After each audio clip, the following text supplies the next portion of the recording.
Matagal tayong hindi nakapag vlog mga kabukid, gawa na naging busy ang inyong kabukid. Yun, bali 1 month sila. Pasensya na sa inyo, sa mga subscriber ko. Ngayon lang tayo uli mag-vlog about sa ating fish farm. So ngayon 1 month sakto ang ating mga alagang tilapia. Lahat siyang may karga na. Yun, may bago tayong hinukay yun. Dun sa may kababak ko lang. Bali 2,500 square meter yun. Sasamplingin natin sila. Bali 1 month sila mga kabukid. Bali pinapakain ko, starter na. Yan, tuloy magpakain na rin tayo. Tingnan natin mga sizes nila, maski hindi natin timbangin.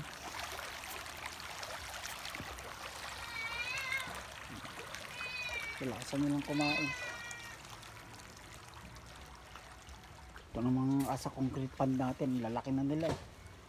Isang piraso, 1 kilo mga kabukid yan mga yan. Halo-halo na karpa, tilapia. Pansarili lang yan.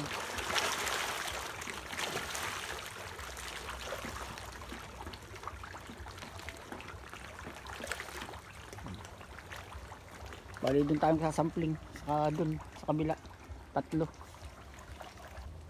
Sampling tayo dito.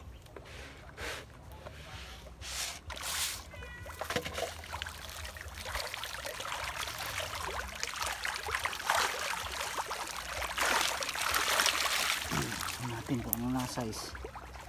Lalaki na rin pala eh. 2 fingers mahigit.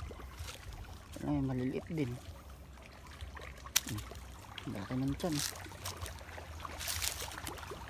Malapit na tayo mag grower mga kabukid. Pag mga gaganyan na o higit pa, grower na tayo. Tayo sa kabila. Naman tayo. Si parang mas malaki rito sa pond number 4 natin.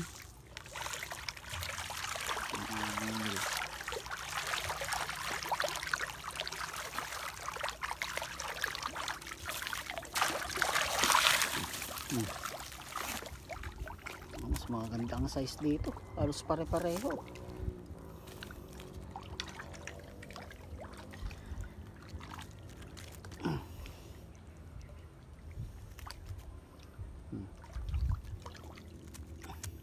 Magti 3 fingers na to.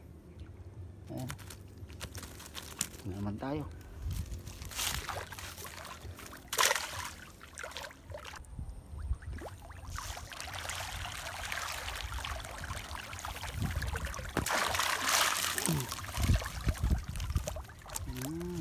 Hindi nagkakalayo.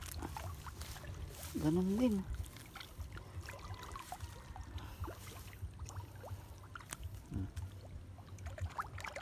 Ayos.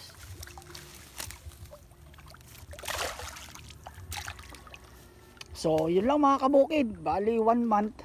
Sa ika-second month, sampling ulit tayo. Tingnan natin mga sizes nila. Basta pagka ganito ang sizes nila, pwede na tayo mag-grower mga kabukid. Ayan. So yun lang mga kabukid ng ating video ngayon. Sana mas paano nagustuhan nyo. Pasensya na kung ngayon lang nakapag-vlog mga kabukid.